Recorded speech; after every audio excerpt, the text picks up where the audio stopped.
So, hello guys, what's up? It's me again, Alicia nyo, at nagbabalik ulit para sa ating panibagong video. So, talaga nga namang hindi na po maitatago ang pagkapikon, pagkabagot, mga minamahal ng pamilyang Duterte, dito nga po kay former Senator Antonio Trillanes. Imagine nyo hindi tinitigilan, hindi tinatantanan po ni former Senator Antonio Trillanes itong mga Duterte para makamit natin ang totoong hustisya at ang totoong katotohanan. So imagine nyo kahit busy, busy po sa pangangampanya, itong si former Senator Antonio Trillanes, abay, naisingit niya po sa schedule, di ba, na mag-file ng supplemental affidavit laban nga po dito kay Mans Carpio at dito nga po kay Pulong Duterte. So imagine niya, busy to sa pangangampanya. Pero nagawan niya pa ng paraan para i-file ang kanyang mga hawak, mga natitirang ebidensya, dagdag ebidensya laban dito kay Pulong at dito sa asawa ni Vice President Sara Duterte na si Mans Carpio. So, supplemental affidavit, mga minamahal, is yung mga dagdag ebidensya. So, hindi na to ipinagpalipas, ipinagpaliban, hinayaan. Hindi na po ni former Senator Antonio Trillanes talagang i-final niya. Mga minamahal, kahit maliit man niya na detalye, as long as makakapag-DN, as long as yung pangalan nila ay nandiyan, mai-involve, di ba? Para makamit natin yung hustisya.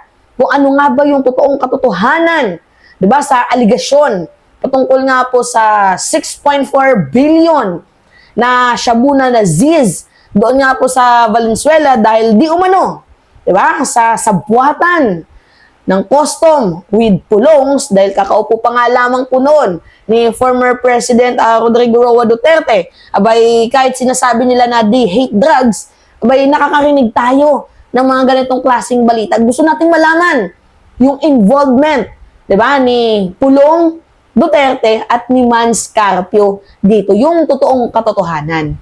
Anyway, ito, basahin natin Yan. Sabi dyan, former Senator and Caloocan Majority candidate Antonio Trillanes filed a supplemental affidavit before the Department of Justice on Monday to bolster the drug smuggling charges he filed against Davao City 1st District Representative Paulo Duterte and former Chief Nicanor Faeldon and lawyers Mans Carpio, among other, over the 6.4 billion shabu shipment seized in Valenzuela. Itong si, mga minamahal, itong si Nicanor Faeldon, ito yung may pinakamahalagang affidavit kasi convicted na-convict.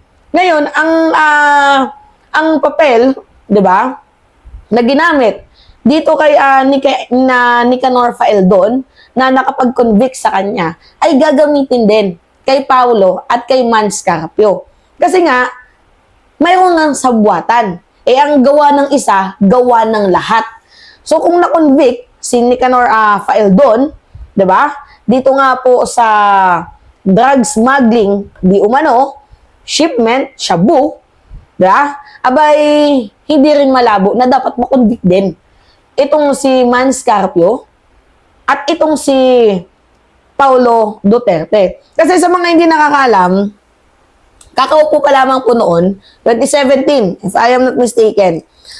Kakaupo pa lamang po ni former President Duterte bilang presidente ng bansang Pilipinas, abay meron pong na-raid na warehouse doon nga po sa Valenzuela.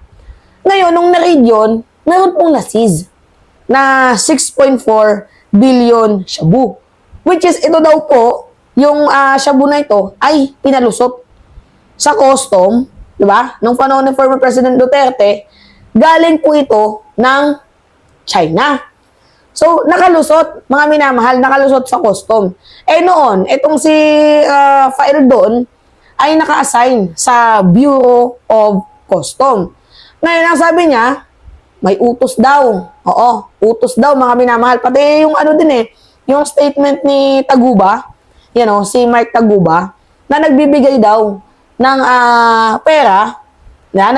pera, itong sila Pulong. So, malakas daw, di umano, ang kapit. Para, ito, ilusot mo to. Ganyan. So, mayroon nga pong conspiracy. Mayroong sabwatan. Na-convict. Mga minamahal, itong si Nicanor Faeldon at itong si Mark Taguba, na-convict sila.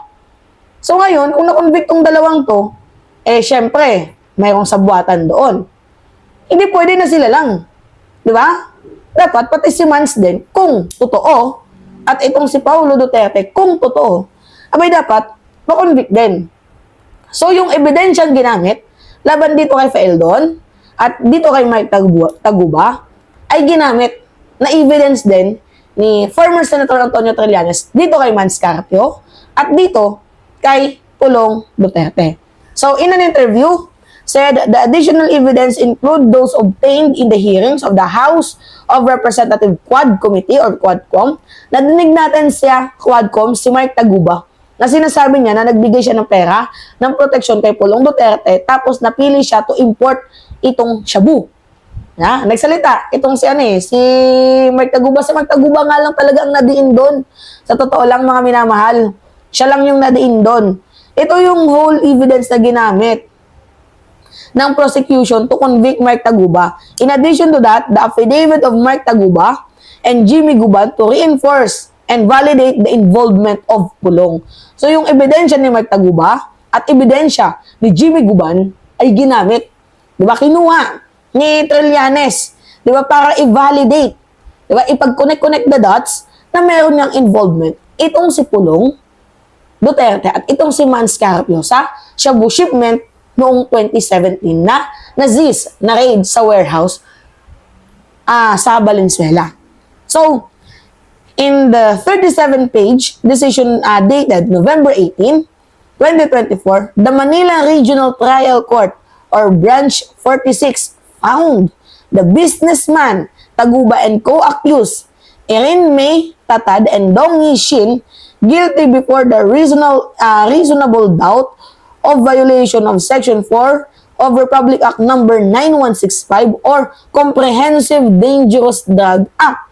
On May 26, 2017, Agent Bureau of Customs, National Bureau of Investigation, and the Philippine Drug Enforcement raided warehouses in Valenzuela City and found 605 kilos of shabu. The shipment bypassed by the BOC alert system and ended up in the green lane, where imported goods were not required to undergo physical inspection and document verification. Oo nga pala, maidagdag ko mga minamahal. Parang may VIP kasi, di ba? Total, nila si Faeldon. Merong tinatawag na green lane. Alam niyo yung green lane na yon? Hindi mo na kailangang inspectionin yan. Green lane, parang VIP siya. So ngayon, hindi na kailangan to inspectionin. Hindi na nga to inspection ni Faeldon. Di ba? Kasi nga, nasa green lane. So, basta nasa gobyerno ka, hindi na kailangan inspectionin yon. Matik na yon. Nasa green lane.